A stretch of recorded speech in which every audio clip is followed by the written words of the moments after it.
AI， 老爷子大病初愈，不太了解 AI 为何物。但安重秋、安凯峰相对年轻，对全球各行业的风口都有着非常深入的了解。李亚林探长出身，高科技的东西也没少接触。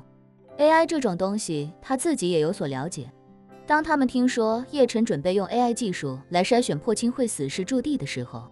三人心里都觉得方向虽然可行，但又都觉得实现起来难度很大。熟知全美商业版图的安凯峰下意识道，现在这种技术几乎全部集中在美国企业的手里，其他国家虽然也想奋起直追，但是这中间的代差实在是太大了。这些国家都想搭建自己的 AI 模型，但实际操作起来的难度实在太大，就像芯片产业一样，不是说做就能做出来的。而且安家目前的产业布局也没有覆盖到 AI 这部分，我们该如何利用 AI 呢？总不能把这些需求告知 AI 公司，让他们来替我们计算吧。叶晨微笑道，有件事情还没跟诸位同步，霍华德·罗斯柴尔德已经答应了为北欧皇室搭建一套完整的 AI 模型，而且北欧皇室在其中只是代持代管，这套 AI 模型真正的主人是我。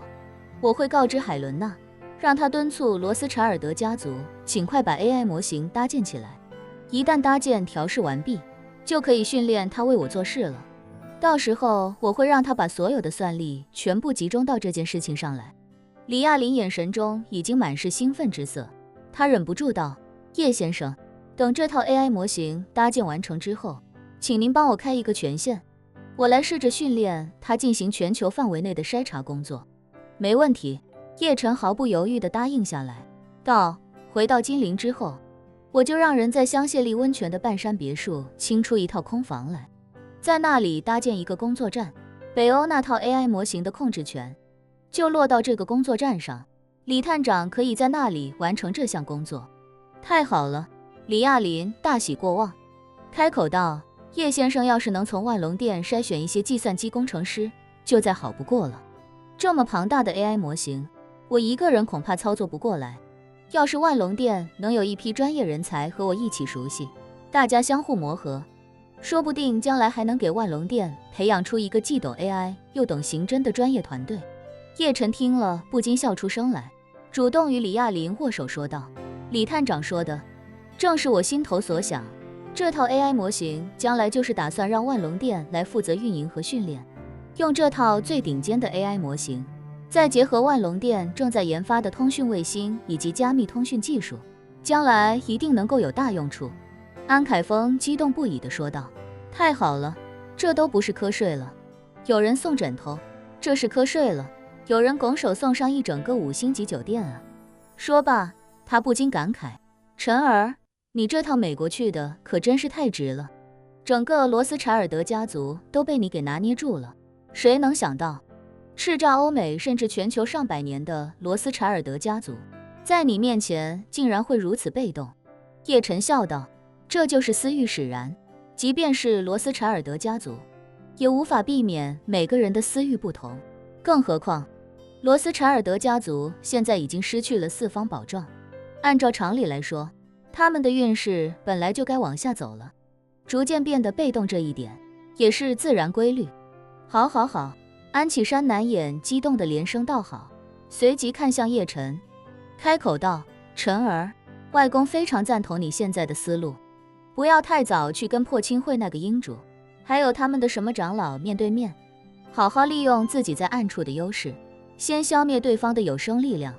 一边消耗对方，一边壮大自己，一定要牢记伟人的16字诀，敌进我退，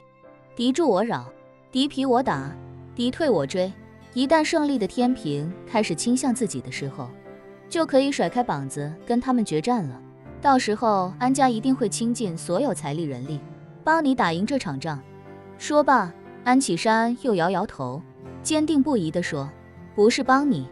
是帮我们，帮我们共同打赢这场仗。叶晨见外公坚决无比，心中也不禁感动，已是耄耋之年的老人，却还愿意陪自己赌上一切，自己自然不能让他失望，更不能让他赌输。于是他表情坚毅地说道，外公放心，我一定会尽我所能，将破青会彻底铲除。一番交谈之后，叶晨心情激荡，眼看时间也到了深夜，外公也早该休息，于是叶晨便对几人说道：“时间不早了，外公您早点休息，大舅二舅还有李探长，辛苦陪着外公把投资的事情都完美落地，我就先回金陵去了。”安启山惊讶地问：“晨儿，你现在就要走？”“对。”叶晨道，“我回去还有很多事，就不在这多留了。”安启山道：“折腾10几个小时才回来，起码睡一觉，明天一早再走。”叶晨笑道：“已经2点多了，我现在赶去机场，等飞到金陵差不多也快天亮了，在这睡一觉，回金陵可能就要到明天中午了。”也是，安启山知道叶晨非同寻常，也不像普通人那样需要足够的睡眠时间，于是便点头说道：“既然你有了安排，那就按你自己的安排来吧。”叶晨点点头，一旁的李亚林便开口道：“叶先生，我送您去机场吧。”叶晨婉言谢绝道：“太晚了，李探长不必麻烦了，帮我准备一辆车，我自己过去就好。”说着不待他坚持，叶晨又道：“最近几日，我会敦促罗斯柴尔德那边尽快把 AI 模型落地。李探长最近就好好养精蓄锐，一旦 AI 模型开始正式启动运营，往后的日子会非常忙碌。”好，李亚林也不再多说，毫不犹豫地说道：“李某随时听候叶先生调遣。”10分钟后，叶晨在4人相送下来到别墅门口，安重秋将那辆红旗轿车的钥匙给了叶晨，随后叶晨便独自驾车前往机场，同时让叶家在燕京机场的专机做好准备。前往机场的路上，叶晨给海伦娜打去电话，电话一通，叶晨便对海伦娜说道：“海伦娜 ，AI 模型的事情，你要加紧催一下霍华德，让他越快越好。”海伦娜忙道：“好的，叶先生，我马上就给他打个电话。”说着，海伦娜又问：“叶先生，您有没有看科技新闻？罗斯柴尔德家族掌控的那个 AI 公司，刚刚又完成了一次全新升级，目前已经在欧美科技圈里引起轰动了，是吗？”叶晨好奇地问道：“升级了哪些新的功能？”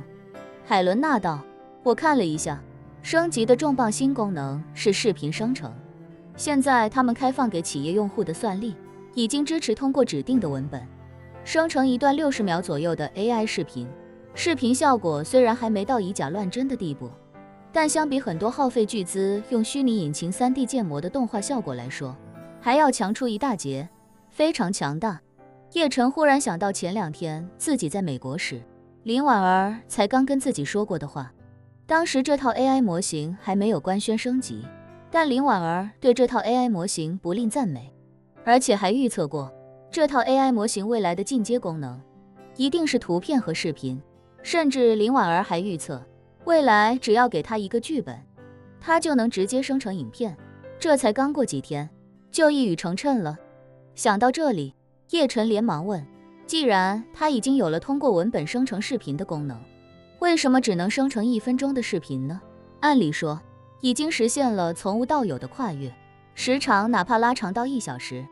甚至几个小时，应该也是没问题的吧？”海伦娜道：“这个，我看欧美这边科技媒体给的解释是，这套 AI 模型虽然算力很强，但面对数百万甚至数千万企业级用户的时候，算力就会被大幅度分散，所以他们才会限制普通用户使用这套 AI 时的可用算力。大概意思应该就像一座核电站，虽然发电量很大，可一旦要供给几百上千万人使用的时候，每个人能分到的容量就是有限的了。”说着，海伦娜又道：“不过，到时候一模一样的模型在北欧搭建起来之后，所有算力都为您一个人服务，到那个时候，相信哪怕是生成100小时的视频也不在话下。”叶晨感慨道：“没想到短短1-2年的时间，AI 的发展就已经快得超乎想象，再等几年，还不知道会进阶到什么层次。”海伦娜赞同地说道：“您让霍华德·罗斯柴尔德给您搭建一套 AI 模型的决定，实在是神来之笔，这套模型未来只会越来越强大。”说着，海伦娜又道：“对了，这次英伟达的股价又跟着上涨了不少。罗斯柴尔德家族就是最大的赢家。叶晨也相信，将来 AI 能够让很多行业的基础逻辑发生翻天覆地的变化，是绝对的行业颠覆者。他自身的价值也一定会越来越高。除此之外，他心里更是庆幸自己已经提前拿下了这套最顶尖的 AI 模型。虽然不能商用，但对自己来说也已经意义非凡。有了这套 AI 模型在手，自己与破青会之间的实力差距一定会实现大幅缩小，甚至很有可能是自己实现天平逆转的关键。